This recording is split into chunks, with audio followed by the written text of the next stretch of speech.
Hello friends, this is Jyoti Verma. Today I am going to start with creating an inclusive school यानी inclusive education का आज हम next topic पढ़ेंगे। कुछ topics हम जो पहले पढ़ चुके हैं। आई होप आपको वो वीडियोस पसंद आई होंगी। और अगर आपको कोई भी सजेशन देना है या आपको आपकी कोई भी क्वेरी है या कोई भी क्वेश्चन है तो आप कमेंट बॉक्स में कमेंट कर सकते हैं।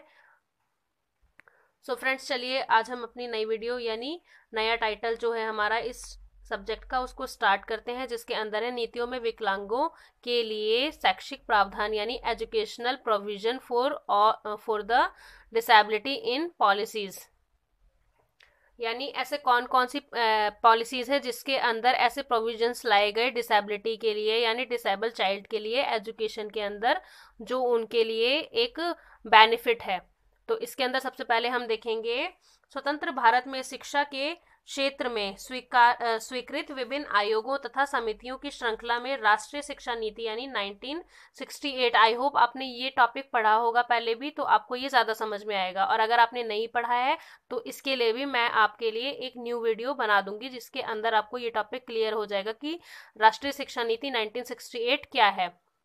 तो आगे हम देखेंगे स्वतंत्र भारत में शिक्षा के क्षेत्र में स्वीकृत विभिन्न आयोगों तथा समितियों की श्रृंखला में राष्ट्रीय शिक्षा नीति 1968 का मुख्य मंतव्य शिक्षा के माध्यम से राष्ट्रीय प्रगति, नागरिकता तथा संस्कृति की सामान्य भावना के साथ राष्ट्रीय एकता को सुदृढ़ करना था। तो इस नीति का क्या उद्देश्य था कि वो एक तरीके से हमारी जो संस्कृति है, संस्कृति की सामान्य भावना के साथ उसको एकता में सुदृढ़ करना था। यानी शिक्षा नीति शिक्षा के अंदर जितने भी इस आयोग का क्या था एक मोटिव कि शिक्षा नीति के अंदर शिक्षा से रिलेटेड सारी चीजों को और ज्यादा इम्प्रूव किया जाए। आगे हम देखेंगे इसके उद्देश्य क्या थे, जिसमें आपको बिल्कुल क्लियर हो जाएगा कि इस शिक्षा नीति का क्या उद्देश्य था, क्यों ये शिक्षा नीति बनाई गई और क्यों इस शिक्षा नीति को यूज किया गया हमारी शिक्षा के अंदर, ताकि वो और ज्यादा इम्प्रूव हो, उसके अंदर और ज्यादा इम्प्रूवमेंट आए। तो इसके अंदर हम देखेंगे मेन ऑब्जेक्टिव्स यानी प्रमुख जो उद्देश्य हैं, main objectives of national education policy. तो इसमें फर्स्ट है हमारा निःशुल्क एवं अनिवार्य शिक्षा होनी चाहिए। मतलब निःशुल्क मतलब एक तरीके से फ्री एजुकेशन होनी चाहिए, और अनिवार्य कंपलसरी एजुकेशन होनी चाहिए कि हर बच्चा, चाहे वो विकलांग हो चाहे वो एक सामान्य बालक हो, दोनों ही बालक एक तरीके से एक ही कक्षा में, समावेशी कक्षा में शिक्षा हासिल कर सके। सेकंड है इसके अंदर शिक्षा का स्तर, वेतन एवं शिक्षा का जो स्तर होना चाहिए, वेतन एवं शिक्षा, ये होना चाहिए। थर्ड है इसके अंदर भाषाओं का विकास हो, यानी जो लैंग्वेज है हमारी उसके अंदर डेवलपमेंट हो, बच्चों की लैंग्वेज में डेवलपमेंट हो। फोर्थ है इसके अंदर हमारा शैक्षिक अवसरों की समानता, यानी जो शैक्षिक अवसर हैं, एजुकेशनल एक तरीके से अवसर मिलते हैं बच्चों को, उसके अंदर समानता हो, इक्वालिटी हो। फिफ्थ है इसके अंदर विशेष प्रतिभाओं की पहचान, जो बच्चों के अंदर विशेष प्रतिभा यानी स्पेशल टैलेंट्स हैं उनकी पहचान, उनको आइडेंटिफाई करके उनको और ज्यादा इंक्रीज करना। सिक्स्थ है इसके अंदर कार्य अनुभव एवं राष्ट्रीय सेवा, यानी कार्य का अनुभव हो, एक्सपीरियंस हो और राष्ट्रीय सेवा भी हो इससे। सेवंथ है इसके अंदर कृषि एवं उद्योग धंधे, कृषि हो, फार्मिंग हो, और इसमें उद्योग के यानी एक तरीके से वोकेशनल ऐसे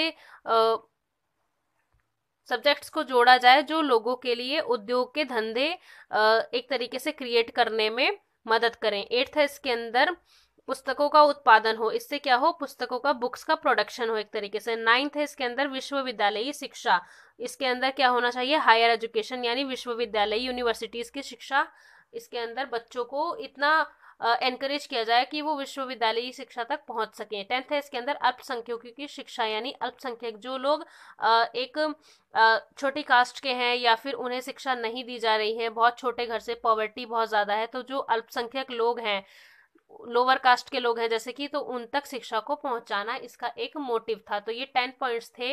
इसके और भी पॉइंट्स हैं इस पॉलिसी के, लेकिन 10 ये मेन पॉइंट्स हैं जिनके द्वारा बच्चों को शिक्षा में और ज्यादा इम्प्रूवमेंट कराने का इनका मोटिव था, इनका ऑब्जेक्टिव था।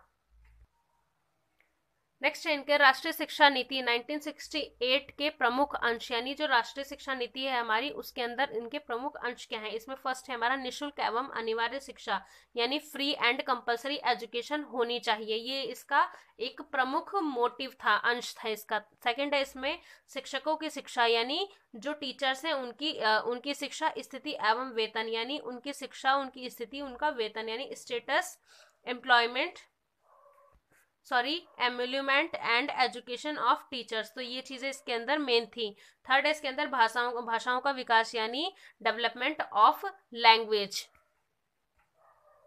फोर्थ है इसके अंदर हमारा शैक्षिक अवसरों की समानता, यानी इक्वलाइजेशन ऑफ एजुकेशनल अपॉर्चुनिटीज, क्योंकि इसके अंदर ये कहा गया है कि शैक्षिक अवसर जो होने चाहिए वो सबके लिए समान होने चाहिए, चाहे वो किसी भी प्रकार का स्टूडेंट है तो उसको जो शिक्षा के अवसर हैं उसको समान अवसर मिलने चाहिए, चाहे वो विकलांग है चाहे वो समान विद्यार्थी है। फिफ्थ है इसके अंदर हमारा विशेष प्रतिभाओं की पहचान, यानी जो बच्चों के अंदर विशेष प्रतिभाएं हैं उनकी पहचान होनी चाहिए, उनको आइडेंटिफाई करके उनको और इंक्रीज करना चाहिए, उनको ऐसी अपॉर्चुनिटीज देनी चाहिए जिनसे वो उन चीजों को इंक्रीज कर सकें जो उनकी प्रतिभाएं हैं यानी टैलेंट्स हैं।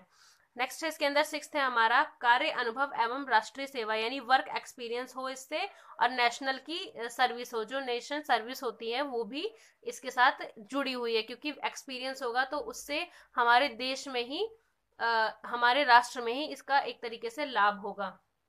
सेवंथ है इसके अंदर विज्ञान शिक्षा व अनुसंधान, यानी साइंस एजुकेशन होनी चाहिए और रिसर्चेज होने चाहिए। एट्थ है इसके अंदर हमारा कृषि एवं उद्योग धंधों के लिए शिक्षा, यानी शिक्षा कैसी होनी चाहिए, एक तो एग्रीकल्चर के लिए होनी चाहिए, इंडस्ट्रीज के लिए होनी चाहिए, education for agriculture and industries, यानी इंडस्ट्रियलाइजेशन और ज्यादा होना चाहिए, उद्योग में लोग और ज्यादा इंक्रीज हो।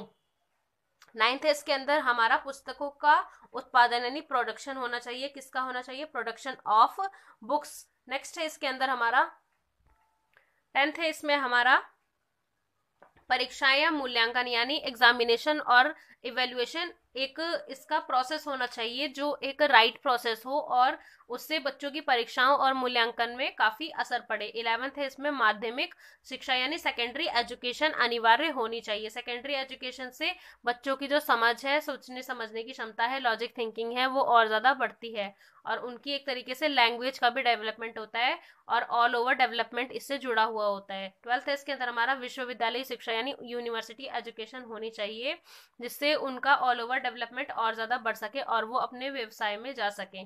13th है हमारा इसके अंदर आंशिक काल शिक्षा तथा पत्राचार शिक्षा कोर्स यानी पार्ट टाइम एजुकेशन होनी चाहिए एंड कॉरेस्पॉन्डेंस कोर्सेज इसके अंदर होने चाहिए।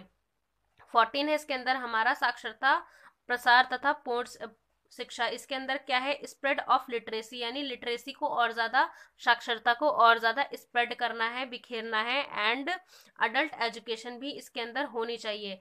15th है इसमें हमारा खेलकूद एवं क्रीडा यानी गेम्स एंड स्पोर्ट्स इसके अंदर होने चाहिए ताकि बच्चों की जो प्रतिभाएं हैं, टैलेंट है, वो भी निकल कर बाहर आए।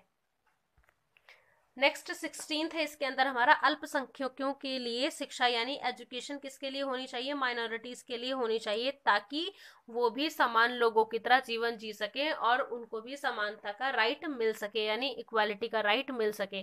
17th है इसके अंदर हमारा शैक्षिक संरचना यानी द एजुकेशनल स्ट्रक्चर, जो एक स्ट्रक्चर है एजुकेशन का उसके अंदर और ज्यादा इम्प्रूवमेंट हो और ज्यादा वो एक तरीके से इंक्रीज हो। 18th है इसके अंदर हमारा पुनः संरचना तथा व्यय यानी रिकंस्ट्रक्शन एंड एक्सपेंडिचर होना चाहिए इसके अंदर। तो ये था फ्रेंड्स हमारा टॉपिक जिसमें हमने देखा नीतियों में विकलांग जो स्टूडेंट्स होते हैं उनके लिए शैक्षिक प्रावधान क्या क्या बने हैं। तो इसके अंदर ये सारे जो पॉइंट्स हैं, ये पॉइंट्स किसके हैं कि एक समान कक्षा में यानी किसी समावेशी कक्षा में दोनों तरह के बच्चे आपस में कैसे पढ़ सकते हैं और कैसे कोऑर्डिनेशन अपना बना सकते हैं, जिसके अंदर ये सारे पॉइंट्स ऐड कर सकते हैं हम। Thank you so much friends for watching this video. मेरे चैनल को लाइक करें, सब्सक्राइब करें, कमेंट करें एंड शेयर करें and please share this video in your educational groups. And इस टॉपिक से या किसी भी टॉपिक से रिलेटेड आपके पास कोई क्वेरी है या आप कोई क्वेश्चन पूछना चाहते हैं तो कमेंट सेक्शन में कमेंट कर सकते हैं। I will add any video according to your confusion as soon as possible. So thank you so much friends for watching this video. Like, subscribe and comment.